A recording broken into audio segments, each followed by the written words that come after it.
Alright, children, today we'll be talking about a YouTuber named ImAllexx. Even after all the drama Alex has caused, I didn't want to make a video on him, but then I recently learned that Alex is bisexual, and of course that's the only reason why I'm even making a video on him, because I'm extremely homophobic. Nothing to do with him being a horrible person, I just straight up don't like gays. But on a more serious note, I wasn't really aware of how shitty of a person Alex is until Cyrus brought it up to me. So I decided to do a little research, and yeah, I would say he's even worse than how Cyrus described him. But first, we're going to talk about his content. So strap in, cunts, we're going to go for a little ride.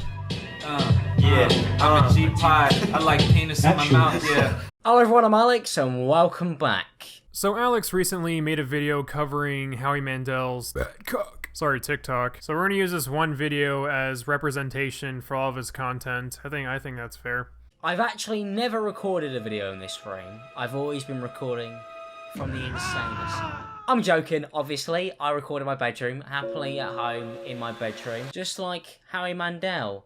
Although Howie Mandel has a whole separate house. Oh god, you're one of those commentary channels. These dipshits are a lot like Big Time Rush. They have to put a sound effect in every fucking second. They do this because their jokes aren't funny enough to continue to keep the attention span of their audience. So they just put a bunch of butt fucking noise in the video to keep their viewers entertained. Howie Mandel has a really crazy OCD type of thing. Well, Alex, that would make sense because Howie Mandel actually has OCD.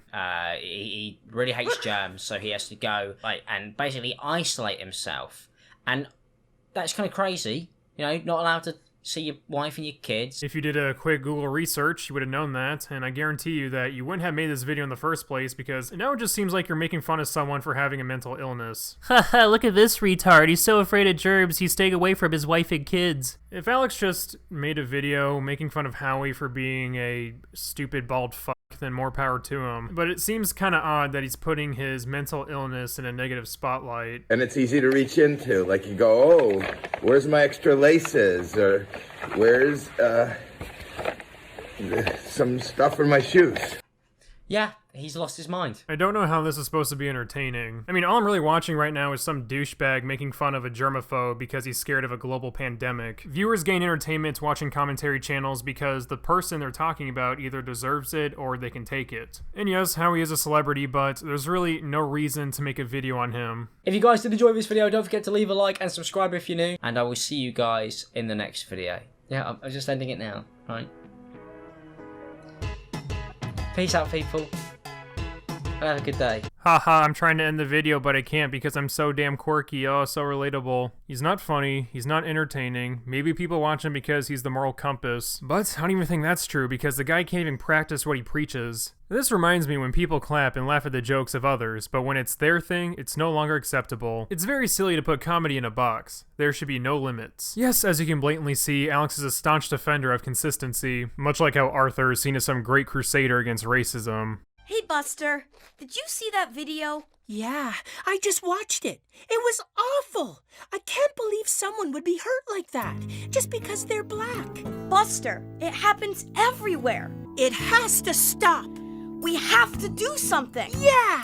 Every day when you're walking down the street. I'm a G-pie. I like penis in my mouth, yeah. I'm still not really sure how it's possible, but Alex has falsely accused 3 people of sexual assault, and he still has a platform. He's hitting f***ing Keemstar numbers when it comes to falsely accusing people, and for some strange reason, people still look to him as the moral compass. Not gonna lie, I kinda find it impressive that he was able to weasel himself out of that 3 different times. Either Alex is a level 13 snake, or we're all really f***ing stupid. The first of Alex's victims is a now deleted YouTuber named Zaptai. Zaptai was outed as a pedophile by many people, including his buddy Alex, who pretty much led the crusade against him. Alex even went as far as to call other people predators who dared to disagree with him. And as it turns out, Zaptai was innocent because the girl admitted to lying about her age. Alex then delivered a fake-ass apology, and then resorted to blaming other people for his mistakes. Well, but everyone was just kind of forcing me to do it because they kept messaging me and asking me to make a video. Jesus, Alex, you're a massive vagina. Of course, the crusade of bending his friends over and dicking and doinking their little booty holes didn't stop there. Yet, remember when James Charles got called out for touching little boy doodles? I even made a stupid shitpost about it. Once again, Alex was at the front lines of falsely accusing one of his buddies of sexual assault. That's where all the personal friendships kind of fall apart. It's the next part of this which really made me incredibly uncomfortable when I listened to it, and it's been even worse since then because Twitter has been an absolute firestorm recently. And that's the fact that she directly calls out James Charles' behaviour being predatory towards straight men. He literally said because he's famous, he can literally do what he wants to this man who is straight, who is just doing his job for them. I'm a celebrity, I can do whatever I want. Now that could be a joke, a really terrible joke, but if you actually look at all the evidence, at this point I think it's undeniable that that is what's been going on. Hooray for guilty till proven innocent. And then this dumb bitch had the balls to say that fake allegations shouldn't be tolerated. Okay, well this is your second time accusing someone of sexual misconduct. What I'm trying to say is that you're the last person who should be saying this. That's like if El Chapo made a PSA and told me not to do drugs. It's pretty pathetic seeing Alex trying to take the moral high ground after he tried to end James Charles's career based off false allegations. And of course, we finally have Slazo. After 2 times of Alex falsely accusing someone of sexual misconduct, you would think that Alex would learn his lesson and maybe take his time before he jumps the gun, but unfortunately Alex is a dipshit, so he only took one side of the story and then made a negative video about someone he's also friends with. He just made a video with this guy and he's already trying to ruin his career. Hello guys, welcome back to the Slazo channel. I'm here with my boy Alex. Hi Alex. Hello! Fuck banging start. So today, I figured, let's make a video, like on the channel. Why don't we make a YouTube video? That'd be great. Yeah, be nice. That'd be sick. You should do one of those. And what are we doing it on? We're making it on Troom Troom. I don't know if you've heard of them. No, I haven't. I don't think anybody's made videos on them before. These two were friends, and he didn't even bother to ask for his side of the story. He obviously could have gotten in contact with him, but for some reason chose not to. Slazo then cleared his name in a video that pretty much proved that he was innocent. Alex then responded by stating, "Well, you're still a controlling boyfriend, so I still have a reason to be upset with you." You know, trying his hardest to make sure he doesn't look like he's in the wrong. And after Slazo posted his video, it took an entire month for Alex to apologize. But he was probably better off not apologizing. I mean, just read it for yourself and tell me this isn't like an apology letter template a company gives you because they accidentally offended someone online. He only posted that crap apology to save his own image. He doesn't care about Slazo. He doesn't care that he tried to ruin his career. He doesn't care about the other people he tried to screw over. He's just a ginormous snake, and once again, he makes excuses for himself. Well, I actually asked specifically at one point, when everything was going down, because one of the things people get confused by is like they thought it was a big conspiracy theory. Right. Like we all got together privately and we're like, we're gonna ruin his life. No, what happened? So I was thinking, all right, so if this is something that it wasn't phrased to me as like this is accused. It's like we know this is, and that's I don't see a problem with that in the sense that they are all friends with him as well, and you know they all believed it in the same way. Like that's perfectly. You have to take them allegations really with serious. some kind of sincerity. A friend of theirs who they've known for ages and ages and ages turns to him and goes, "Our other friend did this to me." Yeah. And they're gonna be like, "Oh well, yeah, I don't think she's making it up." Because why would we? Because we actually know each other. Alex, no one forced you to make that video. It's pretty obvious you did that in order to boost your own view count. I'm not trying to falsely accuse anyone of anything. Just support my friends who were going through a hard time at the hands of another, as it seemed the right thing to do. That's why I chose not to even bother contacting Slazo. I'm not gonna lie. I'm 20 years old. I should not have this come to my doorstep. But it's this really odd thing where everybody was like, "Oh, you just shouldn't have done anything about it." I'm a G-pie. I like penis in my mouth, yeah. Now, for this section, I don't blame just Alex. Everyone from the E-Boys was involved with that decision to exclude iNabber from the group. Now, what happened was iNabber came up with this idea of forming a group and a podcast and called themselves the E-Boys. So guys, what do you think of my idea? Wow, this is actually really cool, Fraser. Go over there for a second. Oh, okay.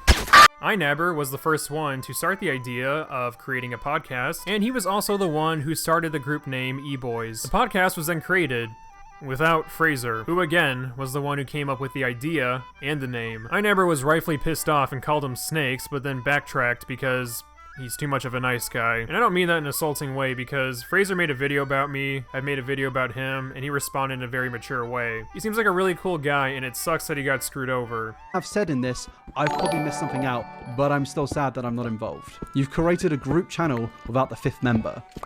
That's it. There was nothing to be saying, we're making it soon, we're making it now. It's just one message. Let me put it like this. Imagine, it's just pretty simple. Imagine your group of friends went out without you, and you would just be a bit sad, wouldn't you? I think the only deep thing I've said is I came up with the name, which I firmly believe I did. I didn't like the name, it was ironic, but I came up with it, seeing as I made that channel like 2 months ago. That's the only deep thing I've said, and if they want to refute that, that's fine, but that's all I've said, alright? And ever since then, IMAllexx has just been kind of joking about it, and so has Alex. Look guys, we're still friends, no one backstabbed anyone, we're still great people, we're still super nice. Many people are trying to speculate why IMAllexx was kicked from the group. IMAllexx has had his own assumptions as well. Let me list things which I may have done. Tweets which have been interpreted as me shit talking, which weren't. And we spoke about that. Me and Will did. What else? I slept through a James recording, so maybe that's why. Maybe that's one of the reasons why. My political tweets, as terrible as some of them are, that might be one of the reasons. Yeah, I'm convinced that the reason why they kicked him out is because money. How much of an incentive is money? Ooh. Huge for a lot of YouTubers, massive.